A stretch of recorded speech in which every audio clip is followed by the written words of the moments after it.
Warm welcome to झलक।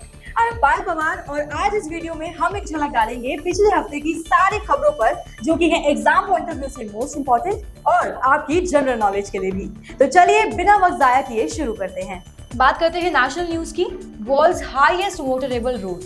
एक उल्लेखनीय प्रयास में बॉर्डर रोड्स ऑर्गेनाइजेशन यानी बीआरओ ने वर्ल्ड्स हाईएस्ट मोटरेबल रोड यानी दुनिया की सबसे ऊंची मोटर योग्य सड़क स्थापित करने के लक्ष्य के साथ लद्दाख के डेमचोक सेक्टर में लिकरू मेगला फुकची सड़क का निर्माण शुरू कर दिया है। 64 किलोमीटर की लंबाई में फैली लिकरू मेगला फुकची सड़क संवेदनशील फुकची सेक्टर में महत्वपूर्ण सैन्य चौकियों को जोड़ेगी। Of particular strategic importance, Fukche is situated a mere 3 kilometers away from the contested line of actual control. लिकरू Megala Fukche सड़क के निर्माण से बीआरओ सबसे ऊंची मोटर योग्य सड़क का अपना ही रिकॉर्ड तोड़ देगा। मौजूदा वर्ल्ड रिकॉर्ड होल्डर लद्दाख में उमलिंग ला में 19,024 फीट की ऊंचाई को पार करके बीआरओ ने एक बार फिर क्षेत्र की कनेक्टिविटी और पहुंच को बढ़ाने के लिए अपने इंजीनियरिंग कौशल और प्रतिबद्धता को प्रदर्शित किया है। एक प्रेरणादायक और अग्रणी पहल बीआरओ की एक महिला इकाई ने लिकरू मेगला फुकची सड़क के निर्माण का बीड़ा उठाया है। Central and integrated GST amendment bill 2023। राष्ट्रपति द्रौपदी मुर्मू ने the central goods and services tax amendment bill 2023 और integrated goods and services tax amendment bill 2023 को अपना समर्थन दिया है। Central goods and service tax bill मौजूदा central goods and services tax act 2017 में संशोधन पेश करने के लिए डिजाइन किया गया है। ये bill online gaming, online money gaming और वर्चुअल डिजिटल एसेट्स जैसे महत्वपूर्ण शब्दों की परिभाषा को जोड़ता है। The amendments collectively reflect the government's commitment to addressing contemporary challenges and opportunities in the realm of taxation and regulation. आपको बता दें, ये क्लैरिफाई करता है कि ऑनलाइन गेमिंग का तात्पर्य इंटरनेट या इलेक्ट्रॉनिक नेटवर्क पर गेम की पेशकश से है, जिसमें मनी गेमिंग भी शामिल है।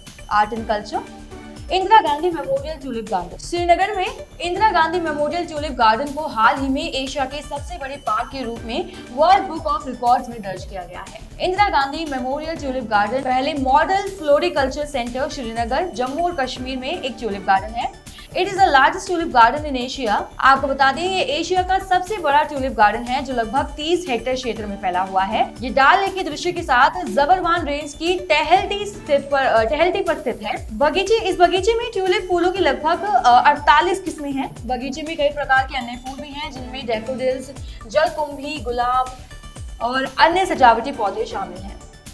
The garden was opened in 2007 with the aim to boost floriculture and tourism in Kashmir Valley. The garden is built on a sloping ground in a terraced fashion consisting of 7 terraces. Green hydrogen standard announced. India has announced the definition of green hydrogen.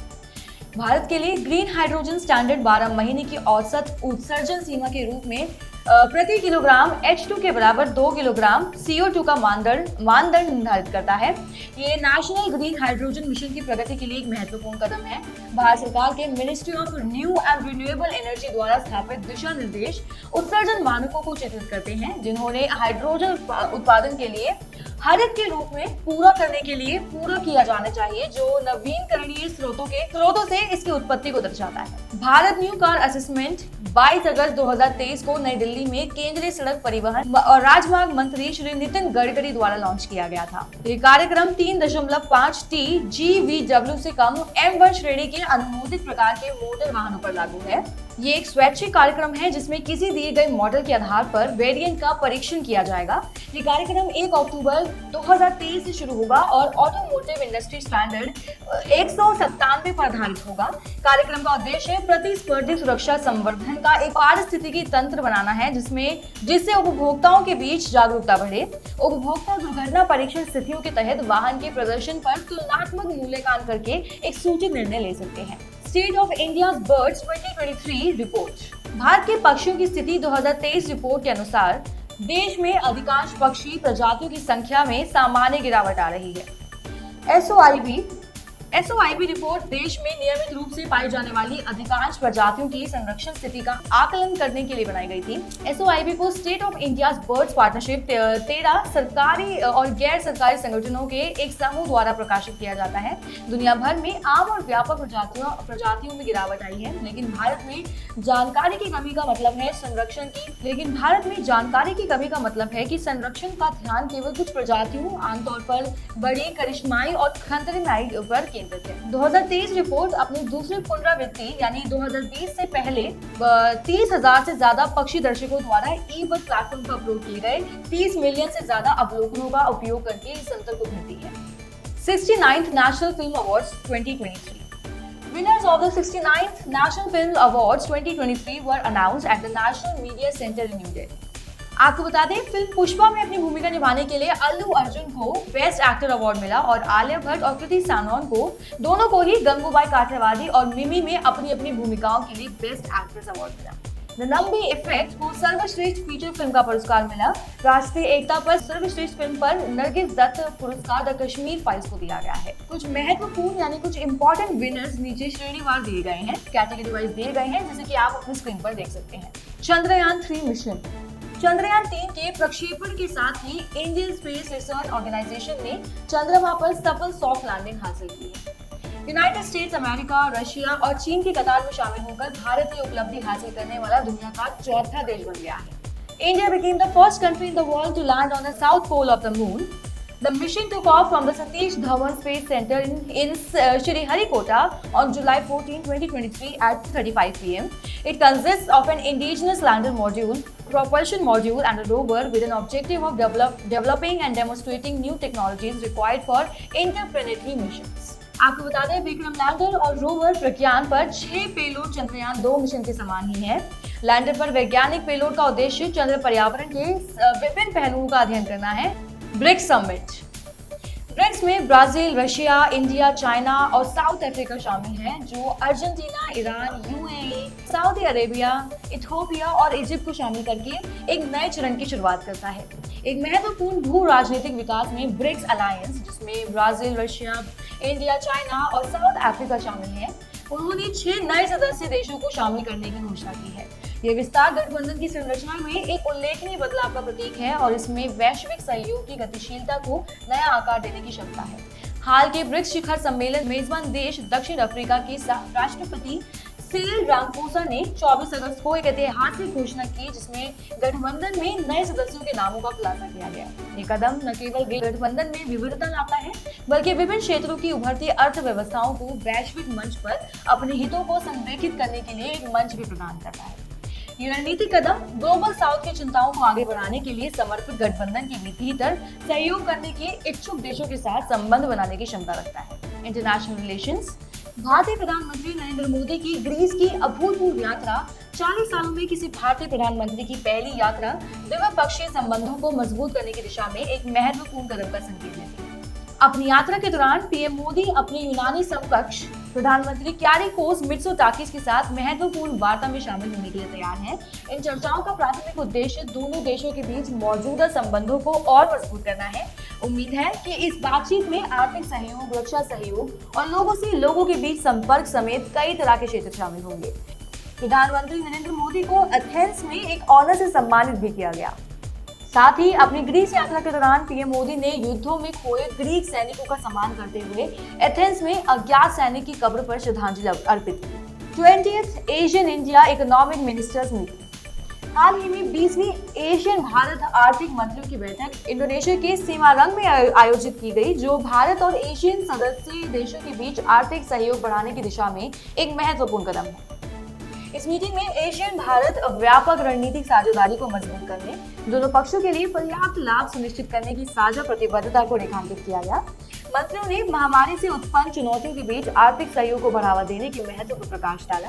2022-23 में भारत और Asian के बीच द्विपक्षीय व्यापार 131.5 billion अमेरिकी dollar का था, जो इस अवधि में भारत के वैश्विक व्यापार का 11.3% था। अब बात करते हैं पीपल इन न्यूज, यानी उन लोगों के बारे में जो इस हफ्ते न्यूज में बने रहे, सुर्खियों में बने रहे और क्यों सुर्खियों में बने रहे। Appointments committee of the cabinet SEBI के होल टाइम मेंबर्स के रूप में कमलेश वार्ष्णेय और अमरजीत सिंह की नियुक्ति को मंजूरी दे दी है। इंडियन रेवेन्यू सर्विस के 190 बैच के अधिकारी वार्ष्णेय वित्त मंत्रालय में राजस्व विभाग के संयुक्त सचिव हैं। अमरजीत सिंह भारतीय प्रतिभूति और विनिमय बोर्ड सेबी में एक कार्यकारी निदेशक है। एसीसी के सचिवालय द्वारा जारी आदेश के अनुसार वार्ष्णेय और सिंह दोनों को कार्यभार संभालने की तारीख से 3 साल के लिए या अगले आदेश तक जो भी पहल हो उसके लिए नियुक्त किया गया है। सेबी में वार्ष्णेय सिंह एस.के. मोहंती और अनंत बरुआ के सेवानिवृत्ति के कारण बनी रिक्तियों को भरेंगे। 2010 से अमरजीत सेबी के अध्यक्ष कार्यकारी सहायक के रूप में उनके फ्रंट ऑफिस और अंतर्राष्ट्रीय मामलों के कार्यालय का भी नेतृत्व कर रहे थे। Rahul Dravid. Bharat Petroleum Corporation Limited ने क्रिकेटर राहुल द्रविड़ को अपने नया ब्रांड एम्बेसडर घोषित किया है। वे बीपीसीएल के प्योर फॉर श्योर पहल और मेक स्नेहा की श्रृंखला का समर्थन करेंगे। This exciting partnership highlights Bharat Petroleum's strong dedication to quality, authenticity, and excellence. Dravid embodies exceptional sportsmanship, serves as a role model, and possesses qualities such as integrity, dependability, and trustworthiness that align perfectly with our values at BPCL. प्रख्यात उद्योगपति रतन टाटा को महाराष्ट्र सरकार द्वारा स्थापित पहले उद्योग रत्न पुरस्कार से सम्मानित किया गया। टाटा संस के 85 वर्षीय मानद चेयरमैन को ये पुरस्कार दक्षिण मुंबई के कोलाबा में उद्योगपति के घर पर मुख्यमंत्री एकनाथ शिंदे और उप मुख्यमंत्री देवेंद्र फडणवीस और अजीत पवार द्वारा प्रदान किया गया है। रतन नवल टाटा एक भारतीय उद्योगपति, परोपकारी और टाटा संस के पूर्व अध्यक्ष हैं। वे 1990 से 2012 तक टाटा समूह के अध्यक्ष और अक्टूबर 2016 से फरवरी 2017 तक अंतरिम अध्यक्ष रहे हैं। Justice Prakash Shrivastava has been appointed as chairperson of National Green Tribunal. Justice Shrivastava ने नई दिल्ली में भारत के सुप्रीम कोर्ट ऑफ इंडिया में टैक्स, सिविल और कॉन्स्टिट्यूशनल साइट्स पर अभ्यास किया। बाद में उन्हें 18 जनवरी 2008 को मध्य प्रदेश हाईकोर्ट की न्यायाधीश के रूप में नियुक्त किया गया और 15 जनवरी 2010 को वे स्थायी न्यायाधीश बन गए। इसके बाद जस्टिस श्रीवास्तव ने 11 अक्टूबर 2021 से 30 मार्च 2023 को अपने सेवानिवृत्ति तक कलकत्ता हाईकोर्ट के मुख्य न्यायाधीश के रूप में भी काम किया। सचिन तेंदुलकर। पूर्व भारतीय क्रिकेटर सचिन तेंदुलकर चुनाव आयोग के नेशनल आइकॉन बनेंगे और चुनावी प्रक्रिया में मतदाताओं की अधिक भागीदारी की आवश्यकता के बारे में जागरूकता फैलाएंगे। The poll body will sign a memorandum of understanding with Mr. Tendulkar in the national capital. It will be a 3-year agreement as part of which the cricket legend will spread voter awareness. The EC's decision to appoint Tendulkar as its national icon is a significant step towards encouraging greater voter participation in India. Prominent real estate company Sansari के पूर्व अध्यक्ष Thai property tycoon Srettha Thavisin ने सफलतापूर्वक Thailand के नए प्रधानमंत्री का पद हासिल कर लिया है। विधानसभा के 2/3 समर्थन के साथ संसदीय बोर्ड में 60 वर्षीय थाविसिन की जीत 100 दिन पहले हुए चुनाव के बाद कई हफ्तों की राजनीतिक अनिश्चितता को समाप्त करती है। 1986 में अपनी पढ़ाई पूरी करने के बाद श्वेता ने प्रॉक्टर एंड गैम्बल में सहायक उत्पाद प्रबंधक की भूमिका निभाते हुए अपने पेशेवर रास्ते पर कदम रखा। उनके करियर का इनिशियल चैप्टर 4 साल की अवधि का था, जिसके दौरान उन्होंने बहुमूल्य अंतर्राष्ट्रीय और अनुभव प्रदान किए।